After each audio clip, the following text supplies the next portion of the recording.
Demi menjaga ketersediaan barang dan stabilitas harga, Bulog membuka mitra di pasar tradisional. Mitra akan sediakan beras hingga minyak goreng dengan harga terjangkau. Perum Bulog wilayah Sulawesi Selatan dan Sulawesi Barat membuka Rumah Pangan Kita atau RPK di Pasar Tradisional Pebaing-Baing, Makassar. RPK merupakan mitra Bulog yang bertujuan menyediakan berbagai produk seperti beras, SPHP, hingga minyak kita. Di tempat ini, produk dijual sesuai aturan yang ditetapkan Bulog, termasuk mengikuti harga eceran tertinggi. Nah, kita sekarang di Pasar Baing-Baing itu sudah bekerja sama dengan mitra kita atau RPK yang akan menyalurkan penjualan untuk minyak, beras, SPHP atau produk dari Perum Bulog. Nah, untuk sekarang memang isu yang beredar sekarang itu yang baru hangat memang harga dari minyak kita.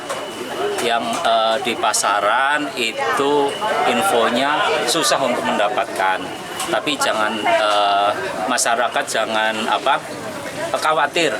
Bulog khususnya cabang Makassar kita masih mempunyai stok untuk minyak kita sebesar 50.000 liter untuk mengintervensi harga minyak.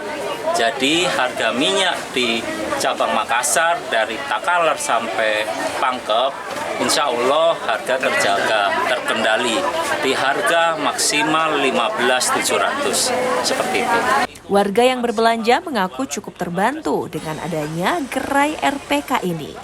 Harga jual lebih murah, tak hanya membantu warga tapi juga menjaga daya beli. Dibanding yang lain lebih murah karena ini Bulog membantu sekali masyarakat. Bu, ini kita beli apa? Harganya sudah berbeda dari atas. Bu, kita beli apa tadi? Ini saya beli minyak. Kalau dari segi harga dengan pedagang pada umumnya? Biasanya kan kalau di luar itu beli 20.000. Kalau di sini? Iya, kalau di sini lebih murah dibanding di luar. Dengan Rumah Pangan Kita atau RPK Bulog berharap mampu menjaga stok dan menjaga stabilitas harga pangan. Nila Rustam, Kompas TV, Makassar, Sulawesi Selatan.